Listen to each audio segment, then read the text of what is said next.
បាទគោរពជំរាបសួរពុកម៉ែបងប្អូនអរគ្នាថ្ងៃនេះខាងខ្ញុំមាន stock ថ្មីមួយគ្រឿងទៀតហើយជាប្រភេទ09 full option ពេញជាមួយចង្គៀងកែវគុជលេងរួចរាល់ជូនពុកម៉ែបងប្អូនអស់សបកកង់ដូរសបកថៃជូនពុកម៉ែបងប្អូន4គ្រាប់ថ្មីជ្រើងទៀតទឹកថ្នាំអីតានីមកលេះឲ្យមកជុំពុកម៉ែបងប្អូនអរគ្នា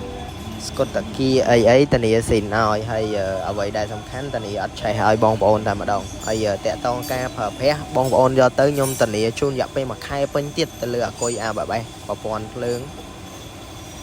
ហើយជាមួយនឹងប្រភេទអាគុយ hybrid អីហ្នឹងខ្ញុំតានីឲ្យពុកម៉ែបងប្អូន1ខែពេញអានេះជាប្រភេទស្កុតតាគីហើយពីខាងខ្ញុំតានីជូនមកពុកម៉ែបងប្អូនគ្នាឡានបើមានកាត់តស្ងោដូរពណ៌ឆេះគឺយើងអត់លក់ជូនពុកម៉ែបងប្អូនទេហើយក៏យើងអត់កាត់ចូលដែរចានេះជាមួយញ៉ែត MC វាស៊ីនអត់មានកូពីខ្លែងខ្លាយយកមកបិទអីអត់មានទេតានីឯកសារគ្រប់ហ្វមការខ្ញុំលេងជូនពុកម៉ែបងប្អូនហើយមកឈុតទៀតចឹងអ្វីដែលសំខាន់ពុកម៉ែបងប្អូនត្រូវចាំថាប្រភេទ full គឺវាមានកញ្ចក់កាត់ពលឺចឹងណាហើយជាមួយនឹងអានេះវាមកជាមួយនឹងពុកស្បែកវាស៊ីនទៀតកាមេរ៉ា VIP អីគឺថាថ្មីខ្លាំងមែនតើពុកម៉ែបងប្អូនអរគ្នាមកគ្រឿងនេះជាប្រភេទក្នុងលឿង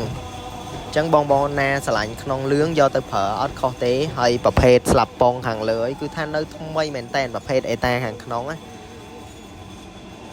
ចឹងបងប្អូនទស្សនាមើលទៅហើយអាមិញអេកុយរបស់វាចឹងអរគុណច្រើនបងប្អូនត្រូវការមនុស្សអាចតាក់ទងមកបាន